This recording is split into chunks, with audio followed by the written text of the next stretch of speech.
everyone, welcome back if you've watched before, hello if you're new to my channel, and I hope you enjoy it. It is Saturday the 11th of February today and we are drilling. So we're drilling after fodder beet, and what we're putting in is spring barley. The variety is Laureate, it's C1, and it will hopefully be grown for seed. So this means that we've got to be even more careful with contamination of other seeds, other varieties, and that's right through from storage of the seed, drilling the seeds, all kind of management decisions and looking after it throughout the year, and then also storage when we get to harvest. So it's quite a high labour to some extent required. We may have to rogue the crop. It's all about cleaning out sheds, but yeah, we are starting drilling. My job is to take the seed down to the field, so the drill will hold so much in the tank. Once this is used up, obviously it needs to be filled up out of these bags. I have drilled before, but really it's my dad's job and I am learning kind of as we go, taking the time just to learn what my dad does, how we do things, and what's important to know when you're drilling. So I am by no means a fully qualified drill driver today. As I said, just the delivery driver today.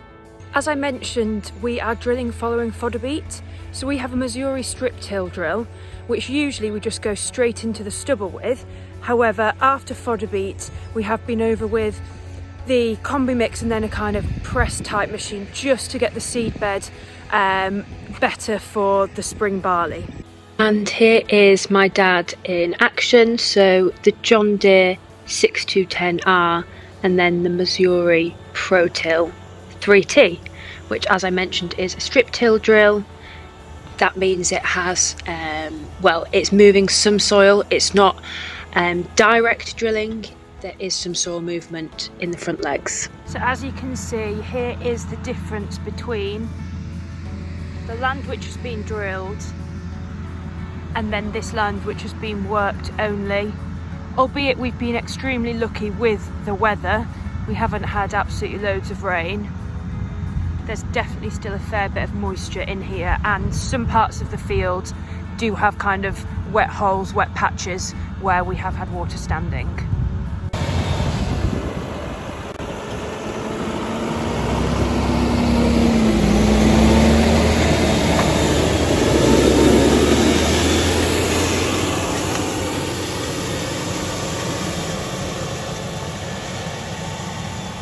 As you can see behind me, the line for this field is being taken off that hedge. So then my dad will just work his way across the field. He will do it in breaks though, so when he's got the headland done, he won't just keep going up and down this line here. He'll leave a gap, out to maybe here, and then he can go there and round. So that actually he's not doing loads of turning on the headlands, he's just going basically up and down. Now, I would stay and film a bit more, and I'll try and get some of that in future. However, we've got jobs with the sheep to do, and also I am, having the afternoon off. I'm going to watch some rugby. Well, Six Nations is on just on in the club, and then watch some local rugby. So yeah, I've got to crack on and can't stay filming for too long, but I've done my bit, being my seed delivery driver, and back to the sheep now. So here we are. What's this? This is approximately 2 days on. Really happy with how that's looking. Got Harrison here as our helper, and we're just going to give him a jab of antibiotics and anti-inflammatory painkiller as advised by the vet at this stage in the recovery. But yeah, really happy with how that's looking. If you saw my last video, you would know that the skin was quite tight, but actually the swelling's gone down and the stitching looks really, really good. And here we are 4 days after the operation and extremely pleased with the wound. As you can see, I am in the lambing shed. I am trying to get my jobs done quickly this morning as Look North are hopefully coming. Now, as some of you will know, this week is Mind Your Head Week. It's a week where we're all trying to think about mental health in agriculture. It's a topic which I think is obviously very, very difficult to talk about, but there's definitely a growing recognition that we need to talk about it. Mental health in agriculture is a real challenge facing our industry. Lizzie's coming along as well. We're showing that obviously mental health problems affect farmers, and that's obviously who the main target audience of the campaign week is, but also it's important to get that wider message across to the public of the challenges that are faced by farmers and obviously the things which farmers go through to produce food.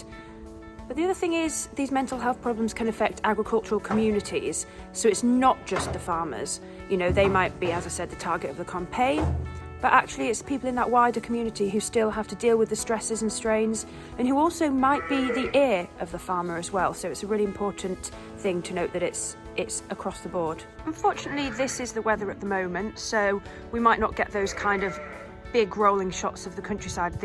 The people from the news often like to bring a drone, obviously on a farm where they can just fly over the farmer's land. It's quite a good place for a drone, but we'll see what we manage, and at the end of the day it's about the message, isn't it? If we don't get a good shot of the farm looking good in the background, it's really not the end of the world. We're here to talk about mental health.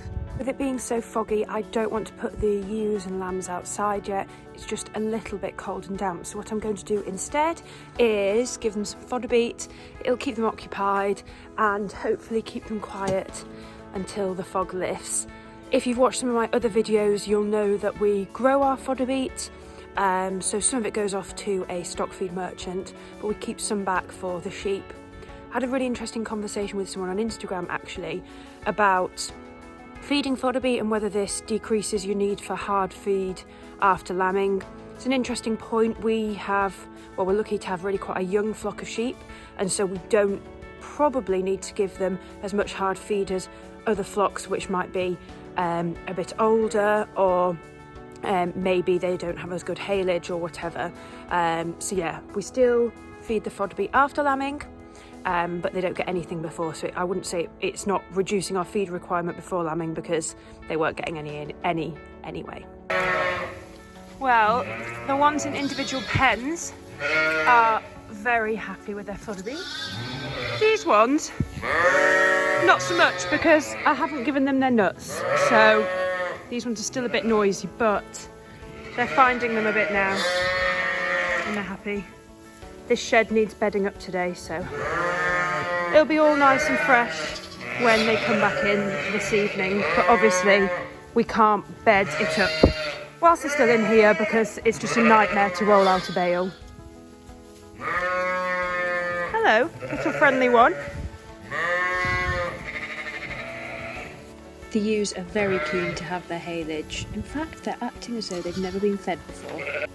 Now, we're here with the videographer and reporter from BBC, and he's all about getting the angle there. That sheep is not having any of it, but this is just she's really not helping you there, is she? Kind of behind the scenes shots for the mental health in agriculture Mind Your Head feature. Look North just finishing up featuring Lizzie before getting ready to film with ITV the next day. Just doing a bit of filming with ITV, another one for Mind Your Head and Yellow Wellies. Big camera in the kitchen, bit different to what I usually do on my iPhone, but it's just so important to try and get the message out there to as many people as possible. That's farmers, that's people in rural communities, and also the public as well. Well, we're ending the week on a glorious day. It's a lovely afternoon. Thank you as always for watching, and if you enjoyed the video, please do like and subscribe to my channel.